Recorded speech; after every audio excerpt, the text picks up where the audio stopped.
அஸ்ஸலாமு அலைக்கும் வரஹ்மத்துல்லாஹி வரகாத்துஹு. என் பேர் அஹமத் ஷாதீன். நபிமார்களின் வரலாறில் நான் நிறைய கற்றுட்டேன். ஃபஸ்ட்டு ஆதம் நபியில் அல்லாவோட பேச்சை மீறக்கூடாது, அல்லாவோட பேச்சை கேட்கணும், ஷைத்தானோட பேச்சை கேட்கவே கூடாது. ஏதாவது ஒரு தப்பு பண்ணிட்டோம்னா அல்லாஹ்கிட்ட மன்னிப்பு கேட்கணும். அடுத்து இத்ரீஸ் நபி, ஹலால் எது ஹராம் எதுன்னு நம்ம தெரிஞ்சுக்கணும். அதுக்கடுத்து தெரிஞ்சுட்டு அடுத்தவங்களுக்கும் நம்ம சொல்லி கொடுக்கணும். அதே மாதிரி இத்ரீஸ் நபி பெண்ணு கண்டுபிடிச்சாங்க. அதுக்கடுத்து டெய்லராக இருந்தாங்க. அதே மாதிரி மக்களுக்கு பிரயோஜனமாக நம்ம நிறைய செயல்படணும். அடுத்து நூஹ் நபி 950 வருஷம் மக்களுக்காக பொறுமையாக இருந்துட்டு இருந்தாங்க. அதே மாதிரி நாமளும் பொறுமையாக இருக்கணும்.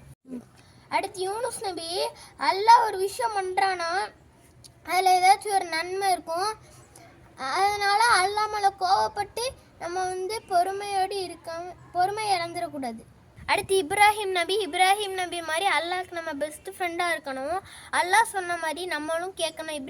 இப்ராஹிம் நபி எப்படி அல்லாஹ் சொன்ன பேச்செல்லாம் கேட்ட மாதிரி நம்மளும் அல்லாஹ் சொன்ன பேச்சை கேட்கணும். இப்படி அல்லாஹ் அவங்கள கொர்பானி கொடுக்கும் போதும் கொர்பானி கொடு அப்படின்னு சொல்லும் போதும் இப்ராஹிம் நபி தயாராக இருந்தாங்க.